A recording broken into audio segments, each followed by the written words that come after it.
Assalamualaikum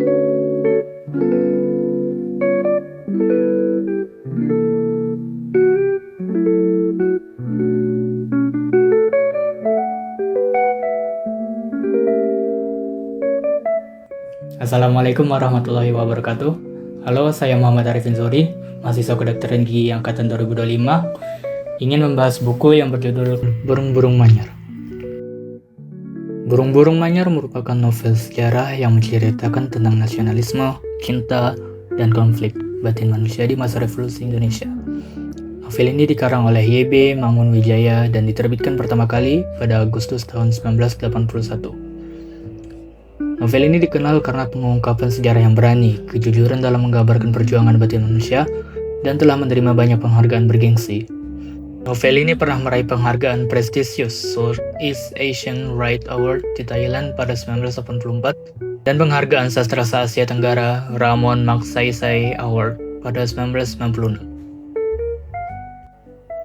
Novel Burung-Burung Manyar memiliki latar waktu sekitar 1934 dan 1978. Bercerita tentang Teto, kaum darah biru yang sangat pro-Belanda, dibuktikan dengan responnya yang sinis terhadap perjuangan Indonesia untuk memperoleh kemerdekaan.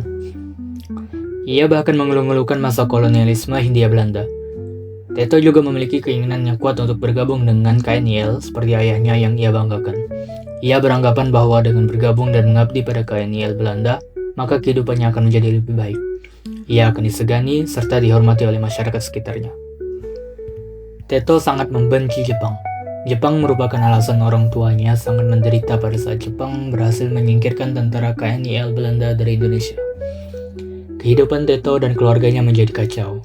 Ayahnya ditangkap dan disiksa oleh tentara-tentara Jepang, sedangkan ibunya dijadikan gundik. Dia bertekad akan membalaskan dendamnya pada Jepang suatu hari nanti. Teto memiliki teman sejak kecil bernama Atik, yang juga sekaligus cintanya. Atik merupakan keturunan bangsawan, sama seperti Teto. Ia juga memiliki perasaan cinta yang sama dengan Teto. Namun satu hal yang membedakan antara Teto yang skeptis akan kemerdekaan Indonesia, Atik di lain sisi pro kemerdekaan. Bila Atik berjuang membela bangsanya sendiri, Teto malah membela musuh.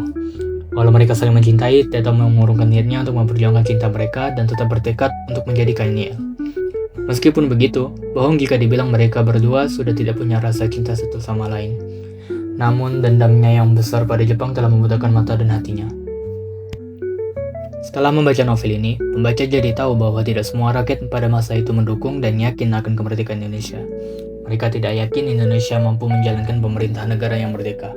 Bahkan ada yang berharap Indonesia lebih baik bergabung saja dengan Belanda. Untuk apa Indonesia merdeka kalau masih miskin begini? Untuk apa Indonesia merdeka kalau penguasanya semena-mena dan menindas rakyat? Kembali saja dikuasai Belanda. Orang-orang Belanda malah jauh lebih bermartabat dan baik hati ketimbang pribumi yang punya kekuasaan. Begitu pikir mereka. Romo Mangun, panggilan untuk Y.B. Mangunwijaya, memberikan penggambaran karakter-karakternya yang sangat baik di novel ini. Contohnya Teto. Romo Mangun mampu mendeskripsikan isi hati dan pikiran sang protagonis ini. Mengapa ia sangat pro-Belanda atau betapa bencinya dia dengan Jepang hingga pembacanya bisa memaklumi dan berempati kepadanya. Pastinya tidak mudah untuk menggambarkan suatu karakter dari pihak lawan sang pengarang yang mana ia pernah turut berjuang di pihak Indonesia pada masa itu sebagai anggota tentara pelajar, sehingga Romo Mangun barangkali perlu berupaya lumayan keras untuk bertukar sudut pandang demi membuat karakter Teto terasa lebih hidup. Selain itu, kekurangan pada novel Burung-Burung Manyar ini penggunaan bahasanya yang terlalu sulit, sehingga mungkin hanya bisa dipahami oleh anak SMA dan dewasa. Selain itu, ada beberapa kosakata bahasa Belanda dalam novel ini yang tidak dimengerti pembaca.